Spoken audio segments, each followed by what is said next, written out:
Have you ever felt like your life is at a standstill? Like no matter what you do, you are just drifting.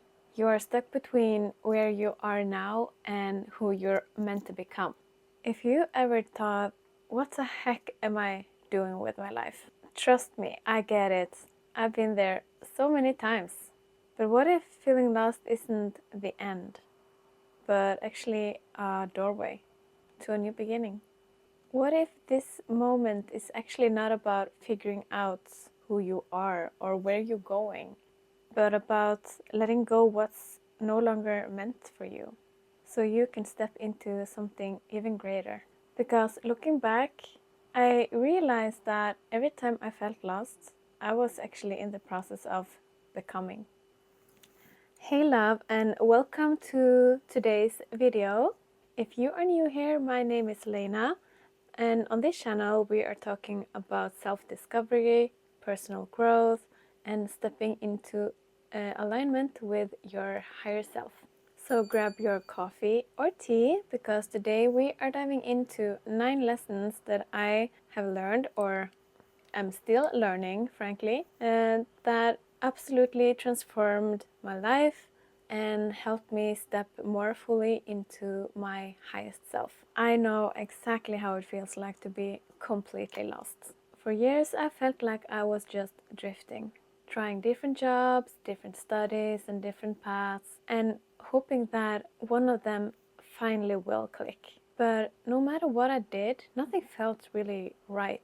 I kept waiting for those aha moments that everything will finally make sense, but instead I felt more disconnected than ever. I thought that if I just find the right job or the right thing to study, then I will find out my purpose.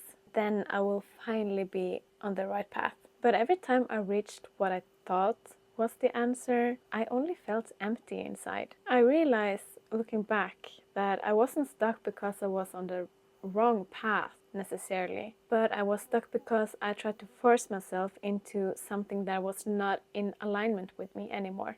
Some people find their purpose or their passion early in life, and some of us doesn't, and that's okay. That's just how life is. Along my journey, I started to realize that I would never find my purpose or my passion, my path, as long as I was not in alignment with myself. Instead of asking what will make me the most money or what is the safest path, I needed to start asking, what do my heart really want? What actually makes me feel alive? What excites me? What am I curious about? And that changed everything for me. So let's get into it. Here are 9 lessons that have helped me or are still helping me to step more into my highest self and my soul path. Number 1, breaking free from victim mentality and owning your story. The truth is, we can't align with our future if we are still trapped in our past. So many of us stay stuck because we keep replaying old stories, blaming circumstances, and holding on to limiting stories about ourselves. Albert Einstein once said, "Insanity is doing the same thing over and over again, but expecting a different result." And yet, that's exactly so many of us do. We stay in jobs we hate, in relationships that not fulfills us, and we keep repeating the same patterns over and over again. And we tell ourselves, that's just how life is, I guess. And listen, I get it. I've been there so many times. When life feels unfair, it is so easy to slip into that victim mentality. But the truth is, staying in a victim mindset keeps you stuck in the past. The moment I stopped asking, why is this happening to me? And started to ask, what can I learn from this instead? Then a lot changed for me. But let me be clear, trauma is definitely real. And healing takes time, and it is absolutely not linear. And you should never feel like that you need to get over something that you are still working through. But I do believe this. You are not your past, you are not your failures, and you are not the things that hurt you. You are who you choose to become next. You are the creator of your own life. And even if you don't exactly know how your next chapter looks like yet, you have the power to create it, to write it. You just need to believe you do. Number 2, you are not lost, you are transforming. We tend to think that being lost is a negative thing, but what if it's actually the beginning of something magical? For a long time, I thought that being lost is the same as me being a failure. But then I learned something very fascinating about the butterfly that really changed my perspective on things. Before a butterfly emerges into this beautiful creature, it completely dissolves in its cocoon. It literally breaks down to nothing and then transforms itself into this beautiful, magical butterfly. And what if that is exactly what is happening to you? If you feel lost, it doesn't mean you're failing. It just means you're evolving. The version of you that once felt comfortable no longer fits, but the new version of you haven't fully been formed yet. And that's why this stage can feel so uncomfortable. But more often than not, when you are like in the middle of this transformation, growth can feel really, really uncomfortable. So trust that you are not lost, you are not broken, you are just in the middle of transforming and becoming. Number 3, you don't need to see the whole path to start, you just need to follow your curiosity. We put so much pressure on ourselves to have everything figured out before we start. We tell ourselves, I can't start before I know exactly where I'm going. Or what if I'm choosing the wrong path? So we overthink, we wait, and in the process, we stay stuck, paralyzed by fear of making the wrong decision. But here is the truth. You don't need to know the whole path before you begin. Imagine driving at night. Your headlights are illuminating just a few meters ahead. But you don't panic, do you? Because you trust that as long as you keep moving forward, the road ahead will reveal itself. And life works the same way, babe. And I know what you might think right now, but I don't have a passion. What am I even following? And that's totally okay. You don't need to have like this big clarity on where you are going or what your purpose might be. The only thing you need is just like a little spark, a little curiosity. Like ask yourself, what are you curious about? Maybe it's an interest you have, a fascination, or something that interests you. And it even doesn't have to make sense right now. Like that little seed of curiosity you have, that's more than enough. Because curiosity is your soul's way of guiding you. And believe me, one day you will look back at all the tiny steps you took and all the times you followed your curiosity was leading you exactly where you were meant to go. Trust that the path will reveal itself as you go. The only thing you need to do is follow your curiosity. Number 4, stop waiting for motivation, but take action first.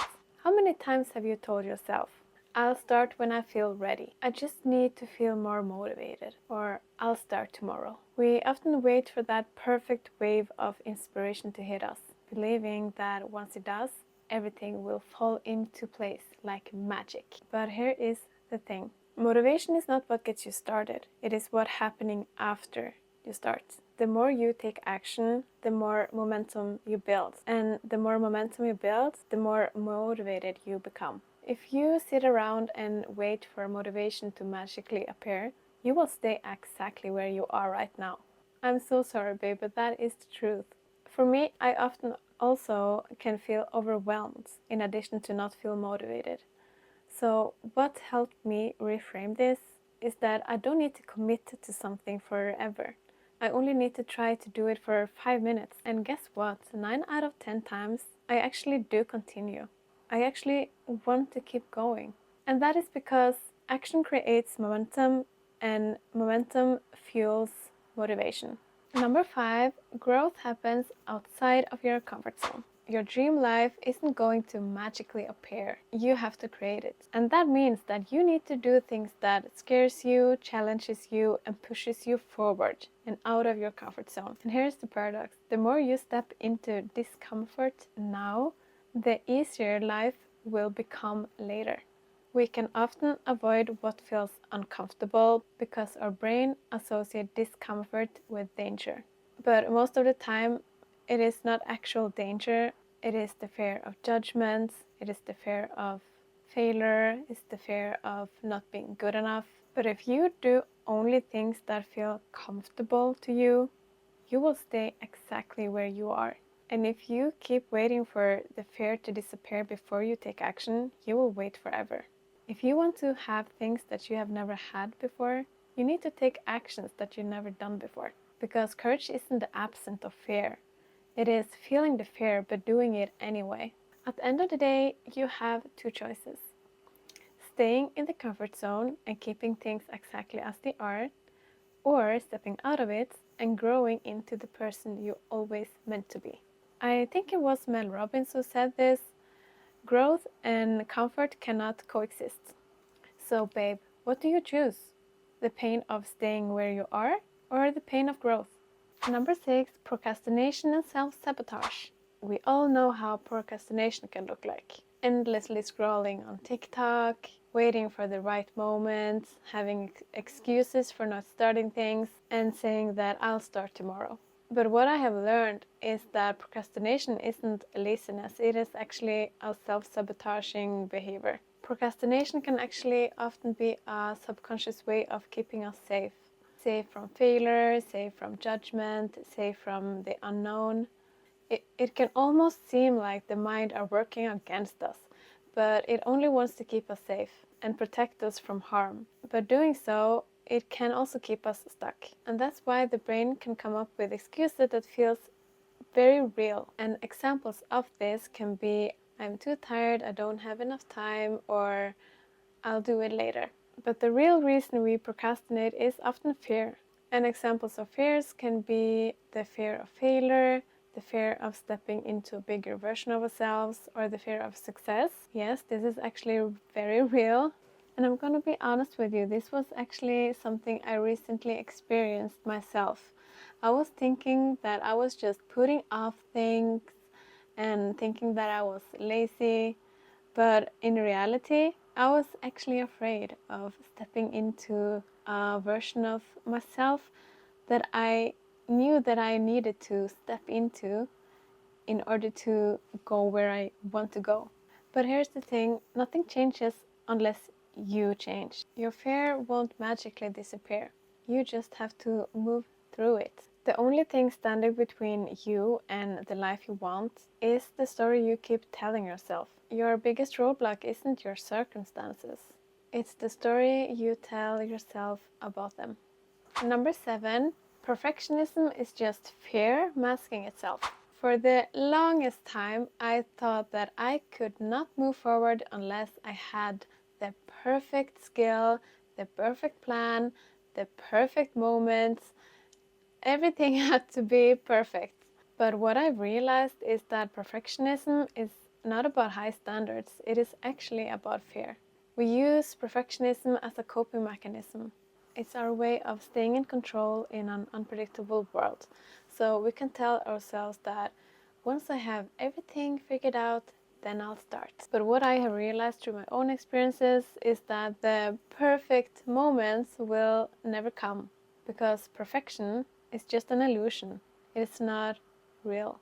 It doesn't exist. And another thing that ties into this is that we think that everybody have everything figured out, that everybody lives this perfect reality that we see on social media. But the reality is that nobody knows what the heck they are doing. The older I get, I start to realize more and more that people are just figuring things out as they go because nothing is perfect. So the difference between people who succeed and people who stay stuck is that the ones who succeed, they take action before they feel ready. They launch their business before they feel like an expert. They share their work before it is perfect.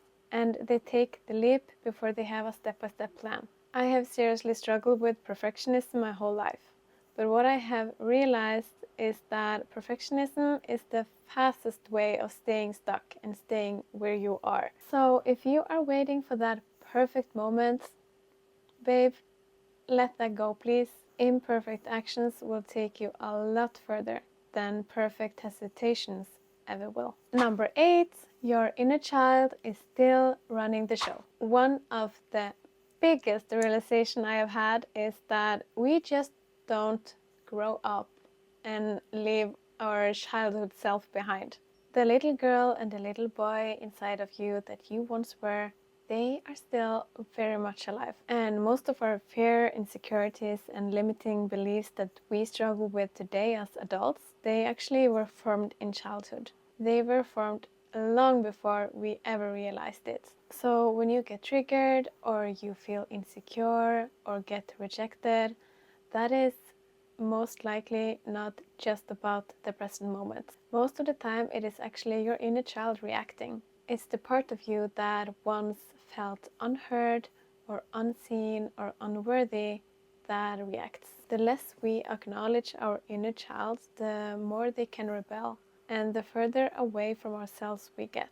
So this is why self-sabotage, procrastination, perfectionism, and even people-pleasing can be so hard to overcome. These patterns are often not just a bad habits. They are protective mechanisms that we created as a child to keep us safe. Healing is not about fixing yourself. It is about giving yourself the love, the safety, and the validation that you may not have received as a child. And the truth is, you don't need external validation.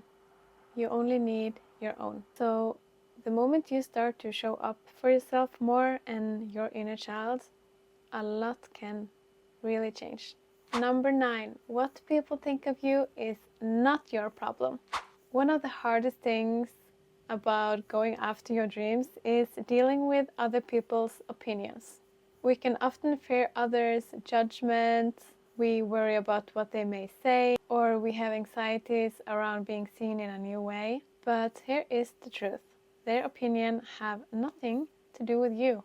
More often than not, people's reaction are just a reflection of their own beliefs, limitations, and fears. So for example, when someone doubts you, it's just that they can't imagine taking that step themselves. Or when someone criticizes you, it is often because your courage often can remind them of their own inaction. And the reality is, we are not for everybody, and that is totally okay. It is actually a good thing. We can waste so much time on trying to control how other people see us. But in reality, the most important thing is how we see ourselves.